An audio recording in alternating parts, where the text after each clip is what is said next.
Magandang araw mga kapatid, mga kababayan. Welcome to my small channel. This is EJ Morse. Thank you for joining me today, lalong-lalo na yung ating mga kababayan sa iba't ibang panig ng daigdig at ang ating mga kababayan dito sa iba't ibang panig ng Pilipinas. Doon po sa mga bago lang dito sa aking channel, kindly subscribe, kindly hit the notification bell, pati na rin yung like button. At paki-share na rin po para lumaki ang ating community. Bago tayo magtuloy-tuloy, as usual, yung ating EJ Morse prayer. Here it goes. Sa lahat ng mga manggagawa sa pamahalaan, sa lahat ng mga public servants, tama na ang pagyayabang, itigil ang pagiging arugante. Irespeto ang batas, irespeto ang mamamayan. Huwag magnakaw, huwag maging tamad, maging mapagpakumbaba. Pasweldo kayo ng taong bayan. Kami ay nakamasid, di namin kayo tatantanan. Okay.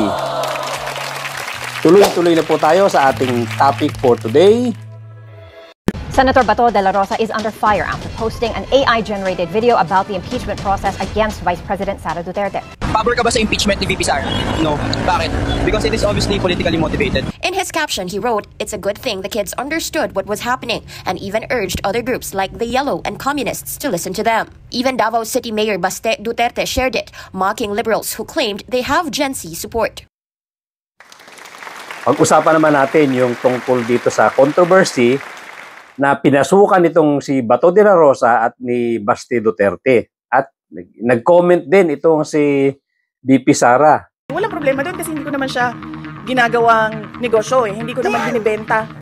Ito yung controversy tungkol doon sa AI na isinare daw ni Bato de la Rosa at ni Baste Duterte.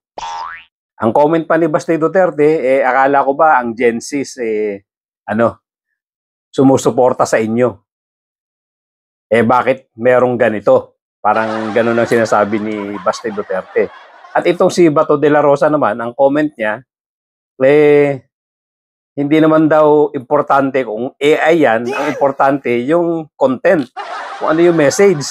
Hindi ba katawa-tawa? Dahil ito na naman si Bato de la Rosa, si Boy Oclab, itong si Boy Puncher. Nagpakita na naman siya nung kanyang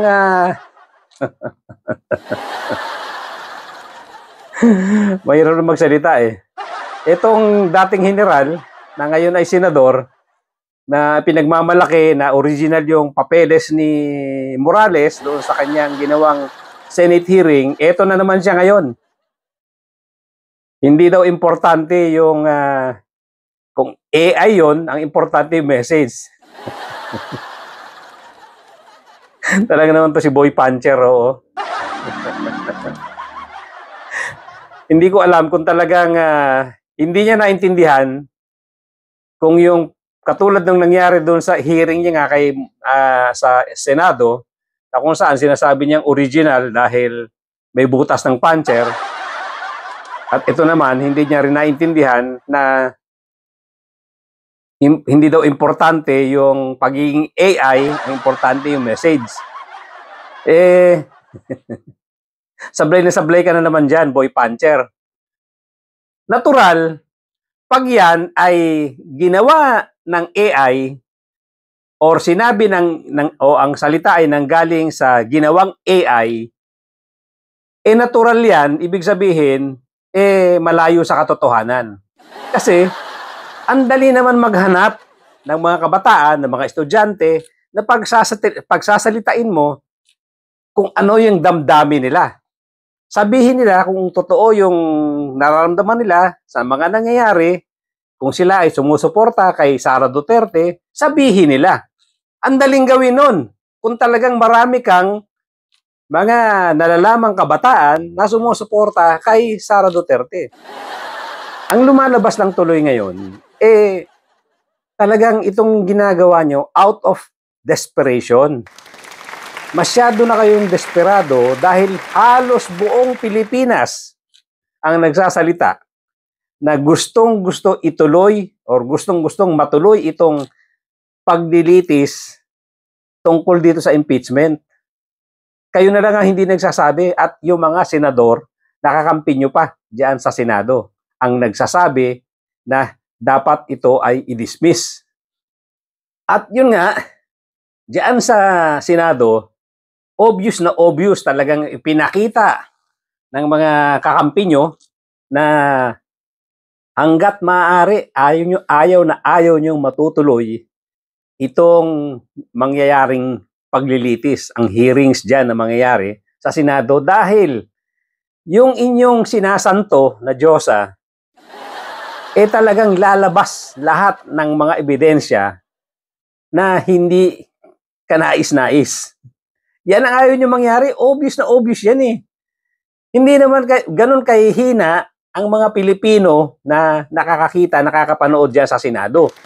Ina-assume nyo kasi, alam nyo kung bakit hindi kayo nahihiya dyan sa ginagawa nyo? Alam nyo kung bakit? Kung makapagsalita kayo ay parang with conviction, parang totoong-totoo yung stand ninyo na hindi dapat matuloy ang paglilitis na yan. Alam nyo kung bakit? Ganyan na lang ang stand nyo na hindi kayo nahihiya sa taong bayan? Kasi ang tingin nyo sa sarili nyo, ang tatalino nyo eh. Ang tingin nyo sa sarili nyo, hindi naiintindihan ng mga Pilipino yung ikinikilos nyo. Yan ang tingin nyo sa mga Pinoy eh. Na kayo lang ang nakakaintindi ng mga ginagawa nyo. Ang gagaling nyo magsalita, akala nyo totoong-totoo yung mga sinasabi nyo, ang akala nyo naniniwala ang mga Pilipino sa inyo. Kaya hindi kayo nahiya magsalita eh. Kasama na dyan si Chis Escudero, itong si Tolentino, Robin Padilla, ayan, of course, si Boy Puncher, at yan, si Bongo, si Aimee. Hindi kayo nahihiya sa mga Pilipino sa pinagagawa nyo. Uulit-ulitin namin. Pasweldo kayo ng taong bayan. Galing sa kaban ng gobyerno, galing yan sa mamamayang Pilipino, yung mga kinikita nyo dyan sa Senado. Pagkatapos ganyan kayo. Ngayon, eto na naman. Ang nag-post pa, itong si Boy Puncher at saka itong si Baste Duterte. Para lang may magsalita para kay Sara Duterte. Yan ba ang gusto nyo? Na may magsalita para sa inyo kahit na robot? Nagiging obvious kayo eh. Sobrang obvious na wala na kayong makuhang kakampi sa mamamayang Pilipino. Ang gusto lang naman ng karamihang Pilipino, matuloy yung paglilitis na yan para magkaintindihan tayo, magkaalaman kung totoo yung sinasabi ni Sara Duterte na pinupolitika lang siya. Hindi ba yun ang katuwiran? Pinupolitika lang siya. Eh kung pinupolitika lang siya, bakit pigil na pigil kayo na matuloy ang paglilitis na to? Para mapatunayan ni Sara Duterte na wala siyang kasalanan at pinupolitika lang siya. Pero hindi, yung mga kilos nyo. Itong si Tolentino, kinapalan na rin ang muka. Sinasabi niya na iba ang konstitusyon, iba ang sitwasyon ng Senate sa US, dahil doon, majority or two-thirds dyan naiiwan pag may eleksyon. At dito raw, walang naiiwan, walang quorum, etc. Hindi ko maintindihan yan. Dahil wala nga ni isang segundo na nagkakaroon tayo ng walang quorum dyan sa Senado na hindi mo kayang kumuha ng quorum or kahit na yung two-thirds niyan, hindi mo kayang kunin. Hindi ko lang maalala kung ang nagsalita niyan ay si Attorney Sarmiento na naintindihan ko naman kaagad ang sinasabi niya na not a single second na ang Senado natin ay 12 lang. Yung 12 tumatakbo. Pero senador pa rin sila. Hanggang sa katapusan. Ang nangyayari dyan, halos magpanabay lang yung panunumpa ng mga bagong senador at pag-exit ng mga gagraduate na senador. So, wala talagang single second na 12 lang ang senador. 12 yung tumatakbo. May 12 nakaupo. Pero all in all, 24 pa rin yan. In our case today, 23. Dahil na-appoint nga sa DepEd itong si Angara. Actually, sinabi rin ni Enrile yan na, although siguro hindi lang siya updated yan, na hindi dapat mangyayari na ang senador natin ay 12 lang. Doon ako hindi lang naniwala sa kanya dahil hindi siya siguro na-update tungkol dyan. Dahil maintindihan naman natin, siguro sobrang tagal niya na, nagsawa na siya dyan sa practice niya dyan sa pagiging abogado, hindi niya napag-aralan, hindi niya nabasa siguro yung portion na yan, na habang tumatakbo yung 12 senador na yan, may 12 nakaupo, may 12 naiwan na hindi tumatakbo, 24 pa rin ang mga senador natin. Pag-exit niyan, siya namang pagpanunumpa ng bagong 12. So, hindi talaga nangyayari na walang quorum at hindi nangyayari na hindi mo makuha yung 2/3. Yun ang pinaninindigan ni dati nung nagsalita si Senator Tolentino. Habang tumatakbo yung 12 na yan, senador pa rin naman sila. Senador pa rin sila. Pag-exit nila, siya namang pagsumpa ng 12 bagong panalo. So, hindi talaga nangyayari na 12 lang yung nakaupong senador. Balikan natin yung AI. Itong sila Bato, sila Sara Duterte, itong sila Baste, pinakikita lang nila kung gaano sila kadesperado dahil nga naglabas na yung survey, 88 to 90% ang resulta na ang mga Pilipino gusto talagang matuloy yung paglilitis na yan. At katakot-takot na nga ang nanindigan, mga estudyante, mga law schools, lahat na, mga legal luminaries, mga dating Senate President, lahat-lahat na, mga kasama, mga framers ng 1987 Constitution, lahat na nagsalita. Sinasabing dapat yan. Pagdating sa Senado, nung na-file na impeachment case na yan, dapat kaagad-agad yan i-trial. Yan yung mga pinanindigan naman ng kabaliktaran nitong si Chis Escudero. So ngayon, dahil nga sa halos buong Pilipinas, halos lahat ng mga tao nagsasalita na dapat matuloy ang impeachment case na yan, na kung saan pinaglalaban naman itong mga ilang senador na to, na akala mo hindi natin naintindihan yung mga pinagkikilos nila. Sabi ko nga, hindi sila nahihiya dahil ang feeling nila, hindi ganun katatalino yung nakakapanood sa kanila. Hindi natin naintindihan yung kilos nila. Hindi natin naintindihan yung pinagsasabi nila. Akala nila, ganun kagaling ang pinagsasabi nila, ganun sila katatalino at hindi natin naintindihan. Kakamali kayo dyan. Chis Escudero, Alan Peter Cayetano, Tolentino, Amy Marcos, Bongo, Bato de la Rosa, Robin Padilla, basang-basa namin yung gusto ninyong mangyari. At ang hindi nyo naintindihan, kinakapalan nyo mukha nyo kahit na kayo ay pasweldo ng mamamayang Pilipino. Tinatayuan nyo ang isang tao na isa ring public servant dapat, pasweldo rin ng mamamayang Pilipino, yun ang ina-idolize nyo. Hindi yung konstitusyon. Hindi nyo pinoprotektahan yung tao, hindi nyo pinoprotektahan yung konstitusyon, pinoprotektahan nyo yung taong akusado na ang lalaki ng kaso. Pati yung ama nga, suportado ninyo. Na kung saan, crime against humanity ang kaso. Nasaan na lang ang nipis ng mukha nyo na napalitan na ng aspalto? Nasa na?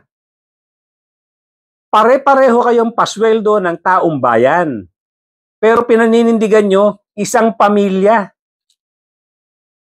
na mga akusado na ang mga kaso hindi biro, ang lalaking kaso. Hindi kayang murain ng mamamayang Pilipino yung mga kasong hinaharap nila. Itong si Sara, ano sabi? Hindi naman daw masama yung AI. Basta hindi ginagawang negosyo. If these politicians are really serious in cleaning up the government, then investigate all at isama na nila mga sarili nila.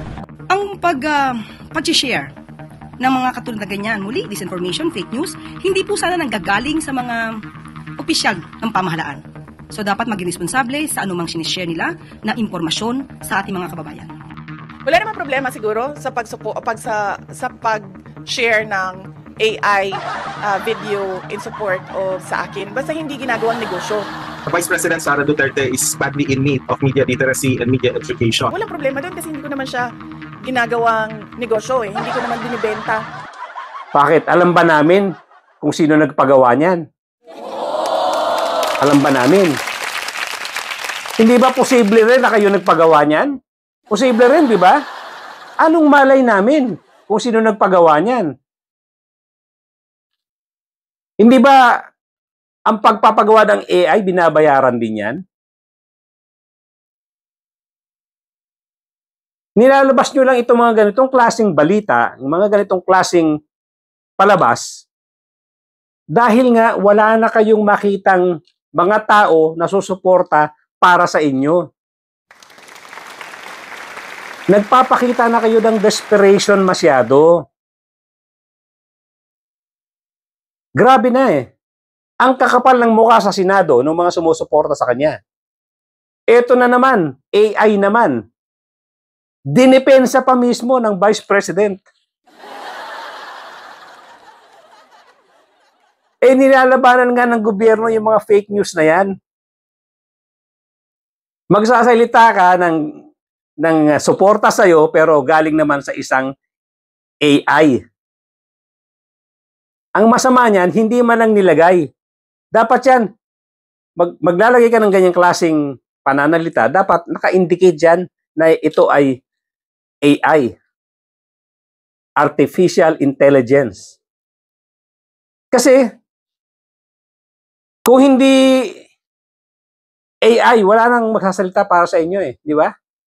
Wala nang didepensa sa inyo. Dahil ang mamamayang Pilipino, kahit na siguro mga supporters ninyo, nahihiyang magsalita para sabihin na wag ituloy ang paglilitis. Kasi obvious na obvious.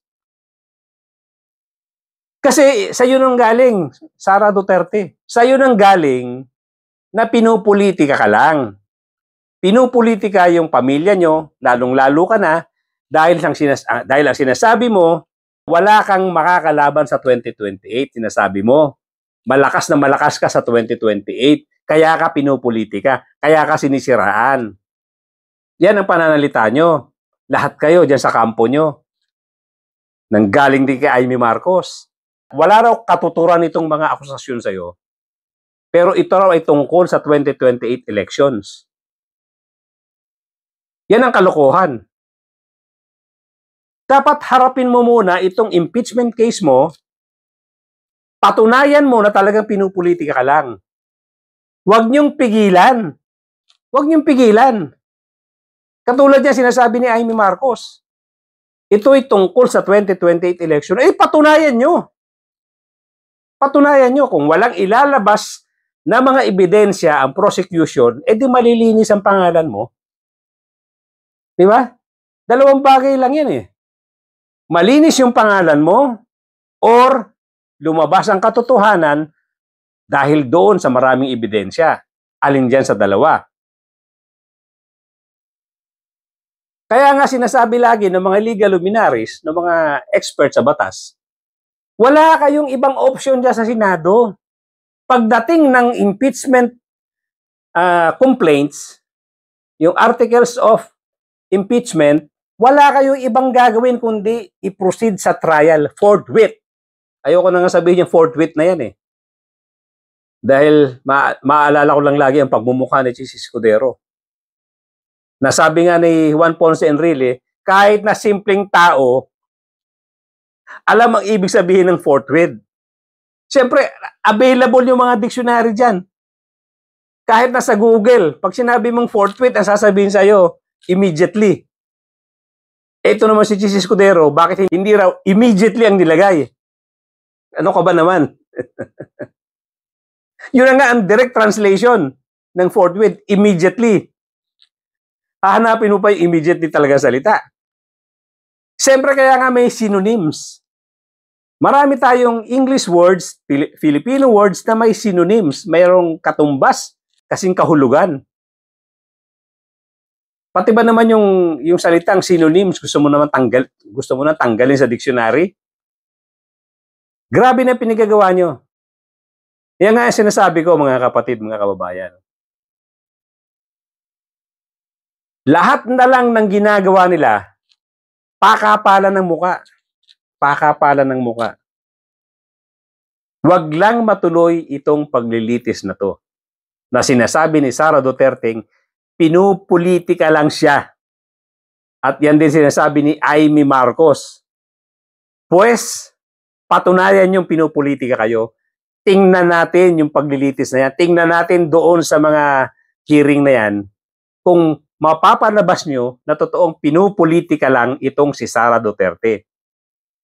Ngayon, ito na nga, AI na ang ginagamit para kumampi sa inyo. AI na. Bakit? Nauubusan na kayo ng, ng makakapalang muka na magsasalita para kakampihan si Sara Duterte? Wala na. Kumuha na kayo ng mga robot, ng mga aso, mga daga, mga pusa na magsasalita para sa inyo. Wala eh. Wala na silang maisip na pwedeng dumepensa sa kanila. Ito na, ginamit na yung AI. Eh sa unang tingin mo pa lang, alam mong hindi na Pilipinas, magdududang na kagad. Ang daming tok-tok doon sa likod. Sa Thailand yata yan. Ay, bira talaga, Ito talaga si Boy Puncher. Gumana na naman ang pagiging genius nito. Dalawang bagay yan Dalawang bagay yan. Naisahan sila nung nag-post ng AI na yan, or ang question natin, hindi ba kayo nagpagawa niyan? Ha? Hindi ba kayo nagpagawa niyan? Dalawang bagay Either kakampi nyo ang nagpagawa, or may nag-post na iba na naisahan lang kayo, hindi nyo alam. Hindi nyo alam na may nag-post ng ganyan, nung makita nyo, hindi nyo napansin na AI. Pero hindi ako maniniwala sa ganun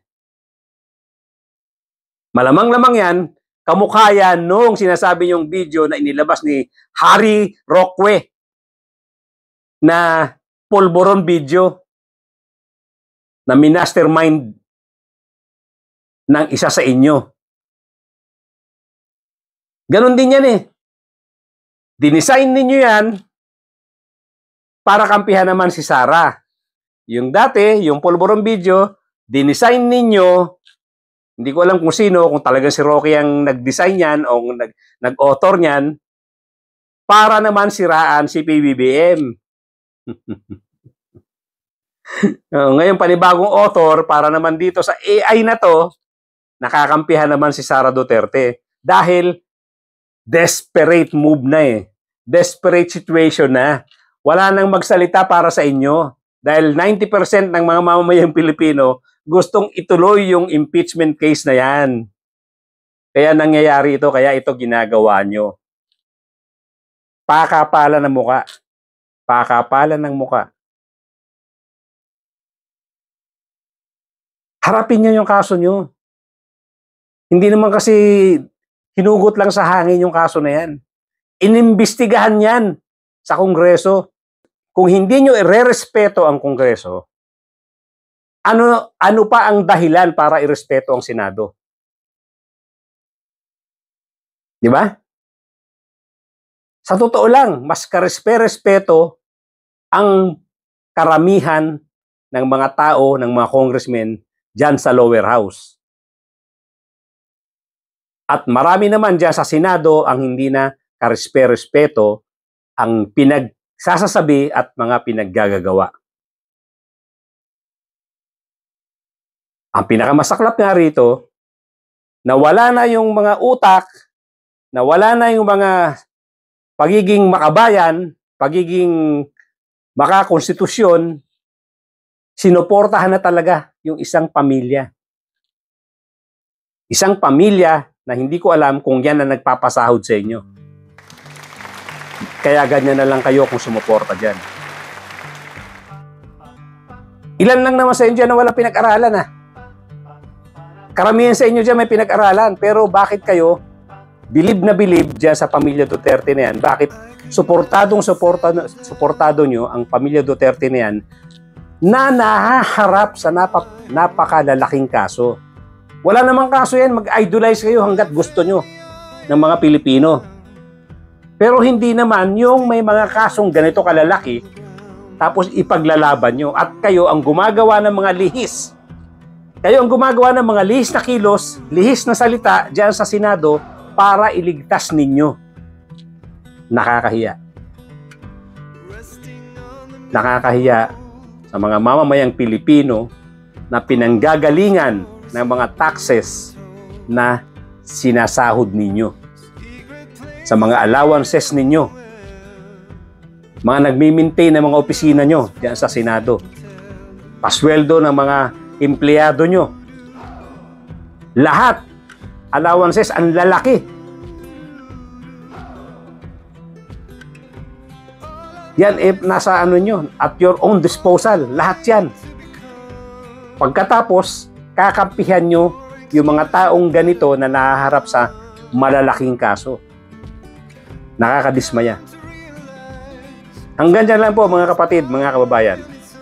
Doon po sa bago lang sa aking channel, kindly subscribe, kindly hit the notification bell, pati na rin po yung like button at pakishare po natin para marami makaalam dito sa ating mga nangyayari sa Pilipinas, nangyayari sa Senado, nangyayari sa ating mga hinalal na senador, hinalal na Vice President. Palakihin po natin ating community nang sa ganon, lagi tayo updated sa mga balita tungkol sa kanila. Thank you so much. With my family I am bound. Stick to them until